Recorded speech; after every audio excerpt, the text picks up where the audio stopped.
नमस्कार प्यारे साथियों, स्वागत है आप सबका आपके अपने YouTube चैनल श्री राम अध्ययन मंत्रा में। तो चर्चा चल रही है हमारी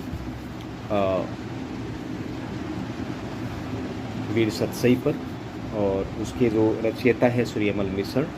और ये जो हमारा वीडियो बनने जा रहा है ये तीसरा वीडियो है, जिसमें हम फिर 5 छंदों पे बातचीत करेंगे। तो सबसे पहले वही पढ़ लेंगे, कठिन शब्दार्थ देख लेंगे, और उसके बाद में इसकी व्याख्या विश्लेषण, और अगर इसमें कहीं पर भी कलापक्ष दिखता है तो वो कर लेंगे। तो पीछे के वीडियो में एक छंद था 10 नंबर, रण हालीजे चारणा। तो यहाँ से जो शुरू होती है वो होती है बंदीजन जातियाँ, जिसमें चारण जो जाति है उसके बारे में कहा गया है। तो 10वां चारण जाति के लिए था वो जो 11वां है, और 12वां ये दोनों और चारण जाति के लिए रहेगा। ये आपके सामने है, पहले पढ़ लेते हैं।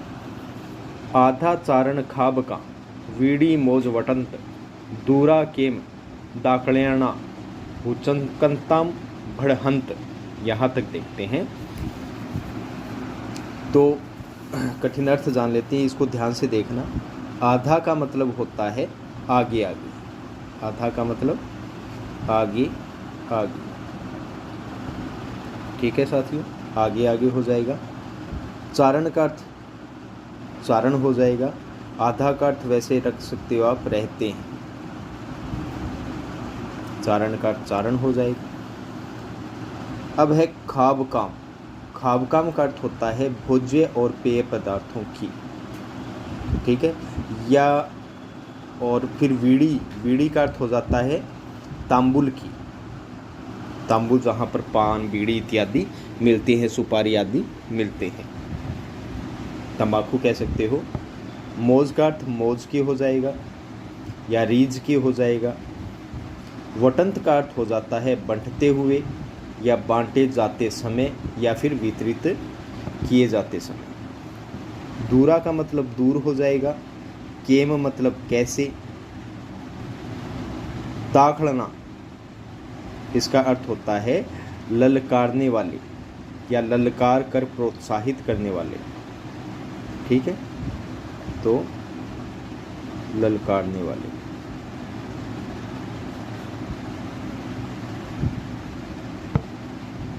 अब है हुचंकताम। इसका अर्थ हो जाता है हिचकते समय, हिचकते समय।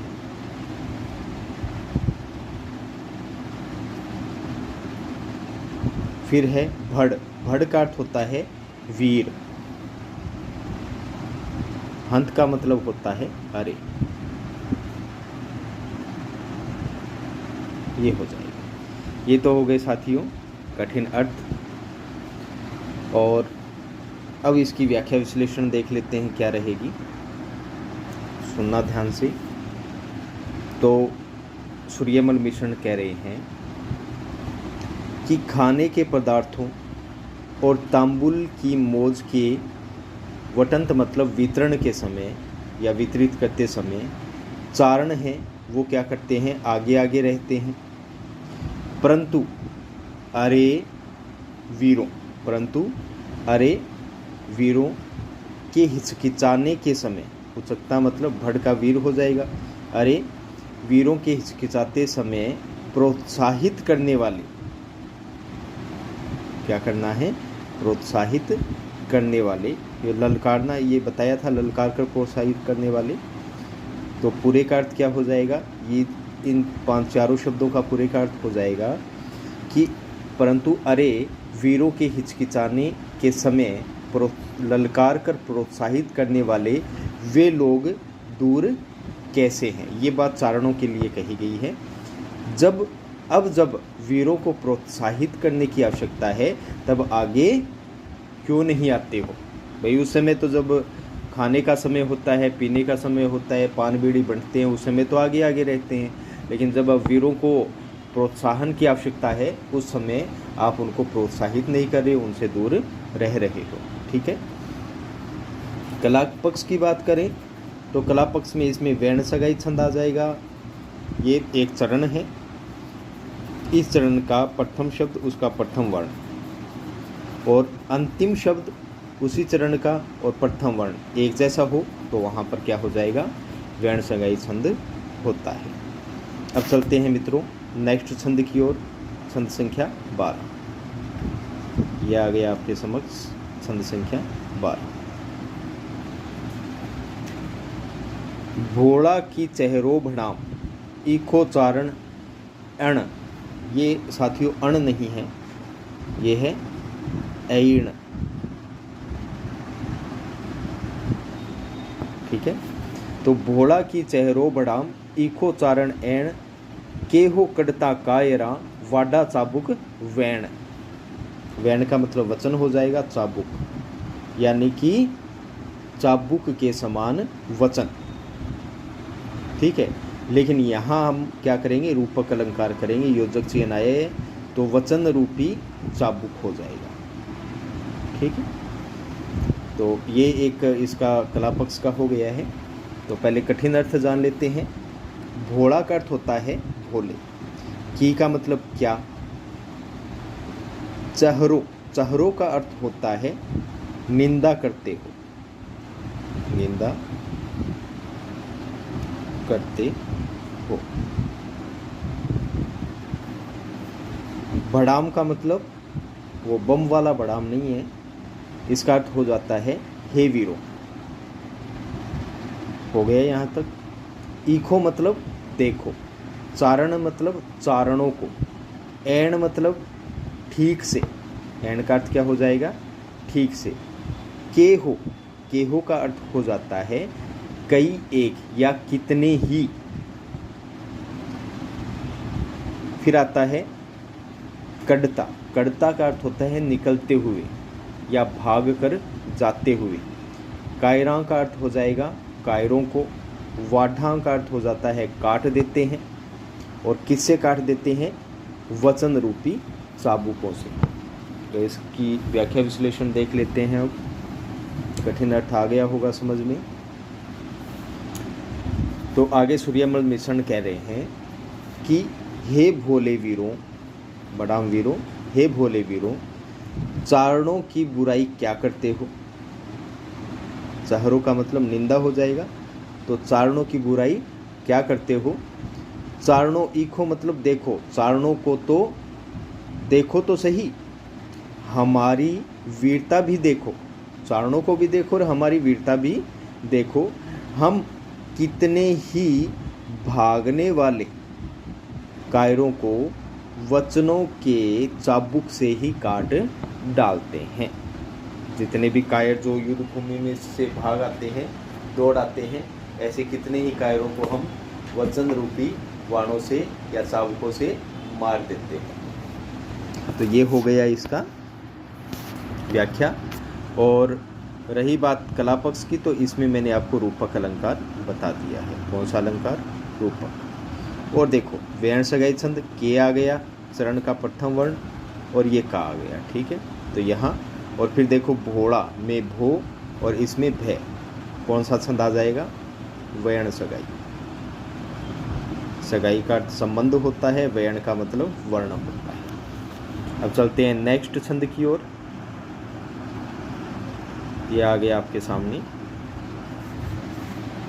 भाट गणा दिन भागता कुड़ भूड़ा भूकंत रहिया नेड़ई वीर ही जना विरद जपंत।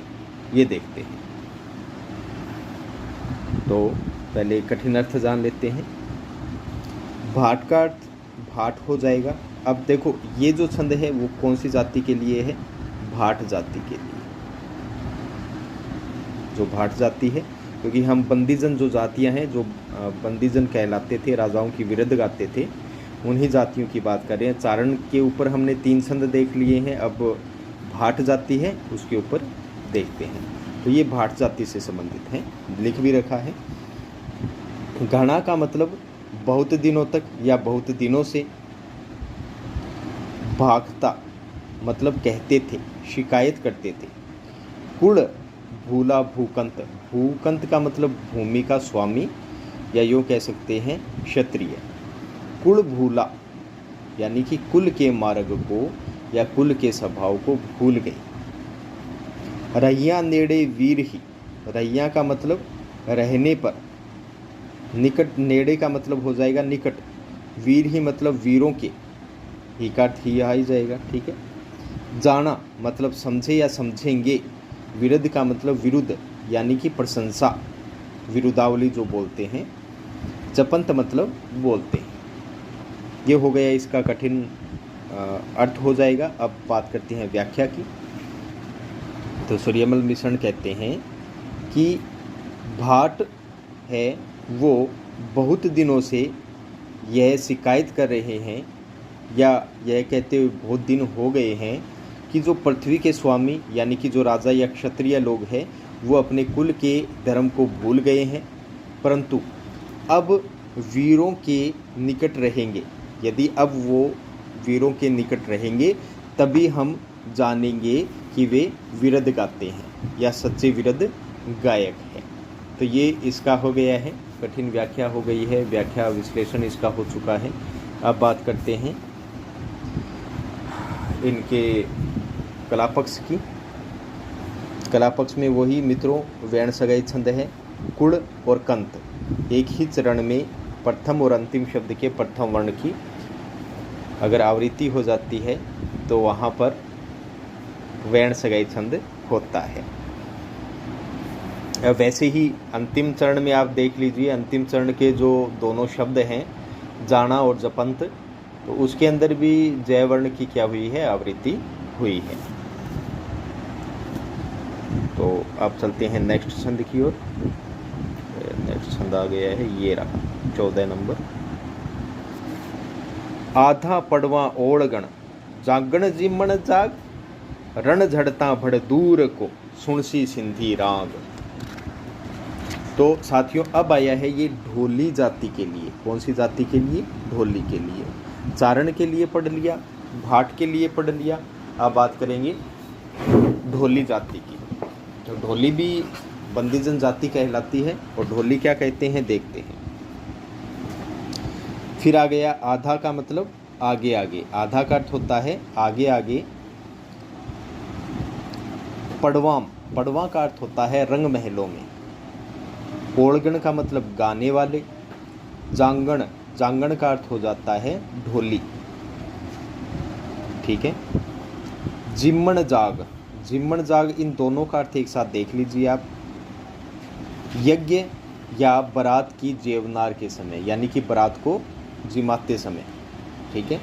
रण का मतलब युद्ध हो जाएगा, युद्ध में। झड़ता मतलब गिरते हुए या गिरते समय। भड़ का मतलब वीर। दूर का मतलब दूर से। को मतलब कौन हो जाएगा। सुनसी सुनेगा। सिंधी, सिंधी का अर्थ यहाँ सिंधी नहीं है जो खचमचियों करता है। सिंधी से मतलब यहाँ सिंधु राग से मतलब है। ठीक है। सिंधु राग से यो समझ लीजिए कि वीर रस का एक राग है जो युद्ध के समय वीरों को प्रोत्साहित करने के लिए गाया जाता है। ठीक है।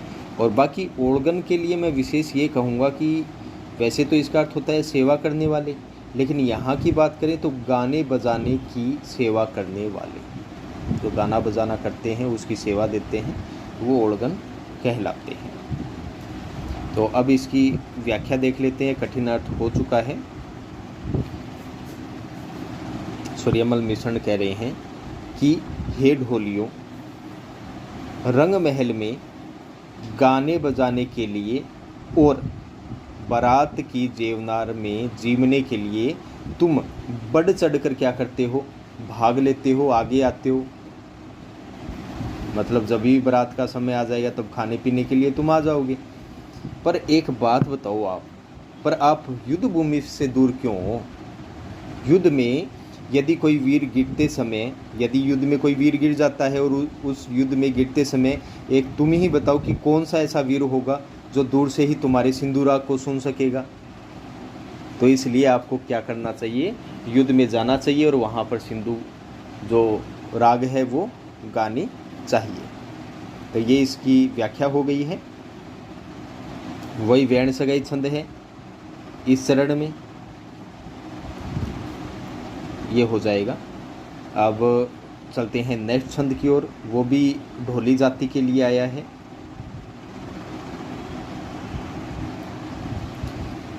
ये ढोली जाति का अंतिम, ये इस वीडियो का भी अंतिम छंद है और ढोली जाति है उस पर ये अंतिम है। और जो बंदी जनजातियां हैं उन ये 3 जातियां हैं, उनका ये अंतिम छंद है।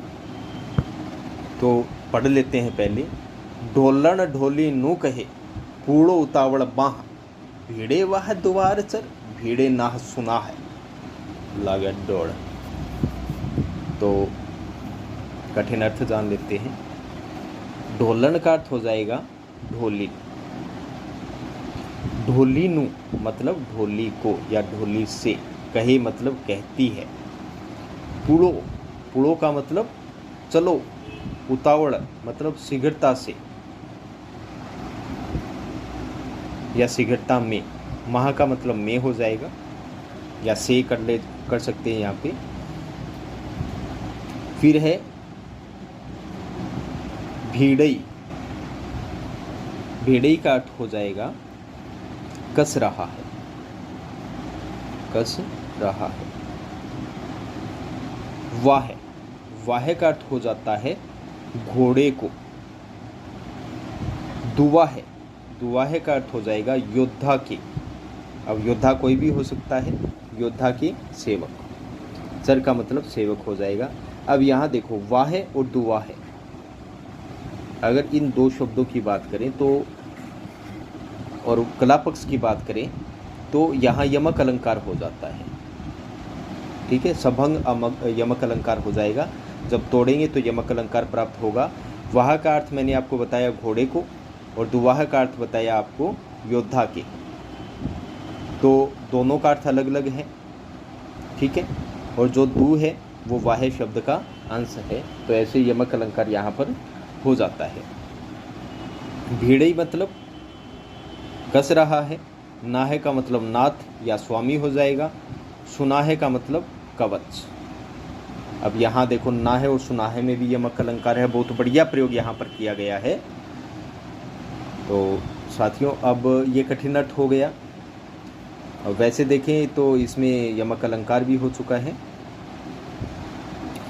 ढोलन ढोली, अब यहाँ पर छेकानुप्रास अलंकार हो गया, क्योंकि एक ही वर्ण 2 बार उसकी आवृत्ति हुई है, तो छेकानुप्रास अलंकार हो जाएगा। अब इसकी व्याख्या देख लेते हैं साथियों। तो सूर्यमल मिश्रण कह रहे हैं कि ढोलिन ढोली से कहती है, ढोलन है यानी ढोलिन है, वो ढोली से कहती है कि उतावले होकर चलो। देखो, देखो जो सेवक है वो योद्धा के घोड़े को कस रहा है और स्वामी कवच को कस रहा है, अर्थात वीर युद्ध में जाने को तैयार हो रहा है। हमें भी उसे प्रोत्साहित करने के लिए जल्दी पहुंच जाना चाहिए। तो ये इसकी साथियों व्याख्या हो गई और मैंने इसका वो बता दिया है आपको कला पक्ष, तो साथ साथ में ये चीज़ अपनी हो चुकी है। मिलते हैं नेक्स्ट वीडियो में नेक्स्ट छंद के साथ, तब तक के लिए विदा दीजिए। जय हिंद, जय भारत साथी।